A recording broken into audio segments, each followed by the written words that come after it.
Hello, everyone. Are you having a good time?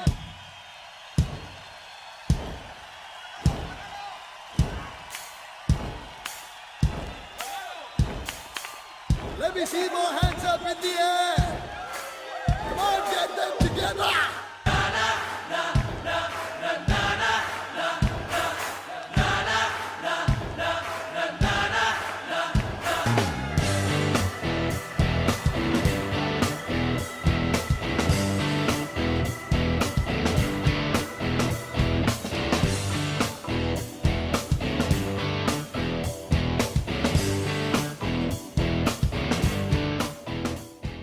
Hello and welcome to movie number one. Now, this month the movie in focus is Rock On, and we have two people that made it possible, Mr. Abhishek Kapoor and Ritesh Sidwani, to talk to us about it. How's it going, guys? Super good. Do you like this part of the movie making business, to talk about your project?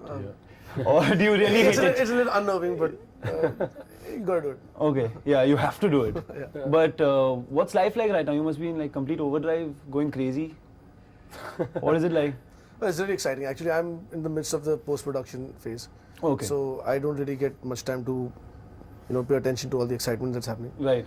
But yeah, all the actors are very charged up and they're giving interviews. So Right. Now, yeah. how did this whole thing come about? I just wanted to make this movie about these four guys who had a band and wanted to do it really differently than what's been done before. Right. Like for example, we've got Farhan singing his own songs. Yeah. And he's not like a professional singer, who's cut an album before. He's a director who's making a foray into his acting space. Yeah. And we've got him to sing his own songs. But I thought it was really important to do that because it's time has come where, if you're going to do musicals and the actor's going to be singing, he should be singing his own songs. He should be, because then that's when it rings true. Sure, and it's Yeah. not about cutting an album. It's about acting and making a movie. And you should, as a viewer, you should get the real experience. When it came to casting, what was the process like? Did you go through this long drawn process of looking at a lot of people and stuff like that, or what was it like?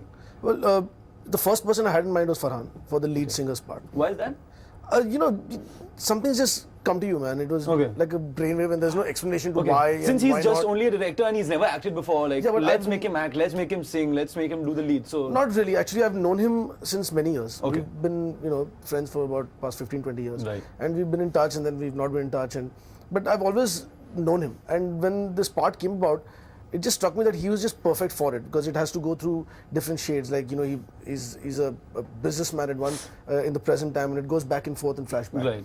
So, physically and personality-wise, he just fitted correctly. Fitted the bill, But, and his voice, I remember, was always a little unusual, Right. He didn't have your regular kind of voice. He has a little grainy, Yeah. horsey kind of voice, Right. which is quite grungy, So It if is you're different. Yeah, it is different. And if you do a film about rock, you want that cutting edge kind of voice. For sure. So when I met him, I told him that this is the script, and when he read it, I was like pretty clear that whoever played this part has to sing his own songs.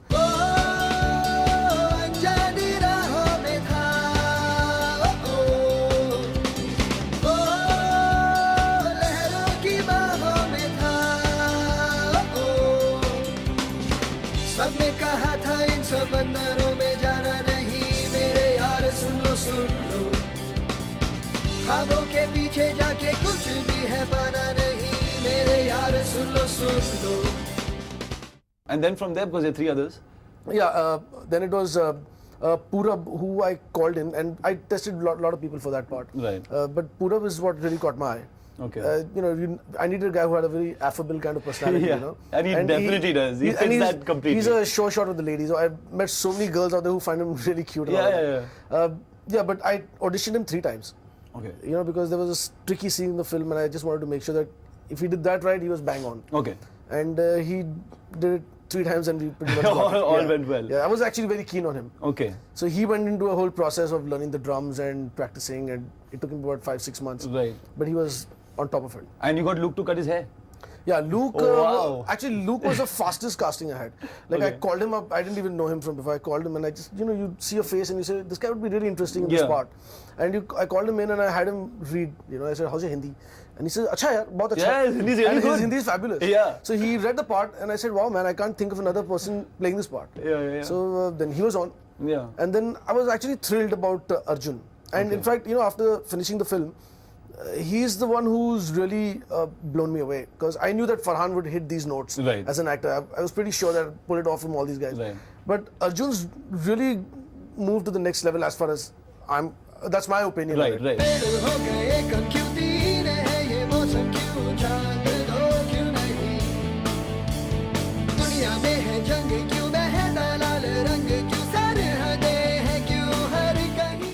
So when you thought of the music of this, did you have any particular sound in mind, or did it just make itself up on the way? No, I had shortlisted various songs that came from different spaces in the rock music world, you know, and to fit into different parts of depending on the progression of the film, they would come and place themselves.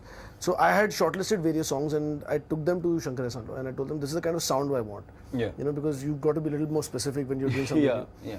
And I mean, once they heard it, and then there was no looking back. Not at all. Not at all. I mean, we had all the situations marked, Right. and then you know, Loy comes up with his own genius His own little pieces. stuff, yeah. Yeah, and then Ehsaan's got his riffs, and Shankar come up with his own melodies. Yeah. So it was a fabulous experience. In fact, my inputs after that were just about yes, no, sounds great, doesn't sound great. Was there a lot of no? Was there a lot of trial and error? No, I was just like quite mesmerized actually with the way they would operate. It was actually working in a surround sound space. Wow. It just came from everywhere. Right. And then Javed Saab would come in, then Farhan would come in with Yeah. his bit.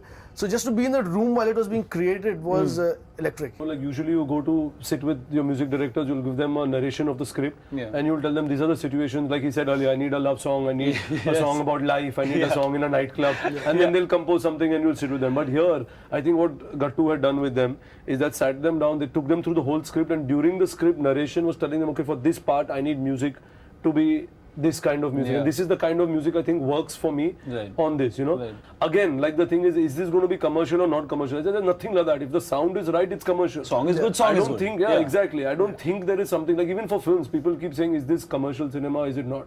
But there's nothing to that. It's basically a good story will find its bearing anywhere. And a Yeah. bad story, how much ever you commercialize it, is not going to work. Nada, pero na que me mete na go, viaja na combo.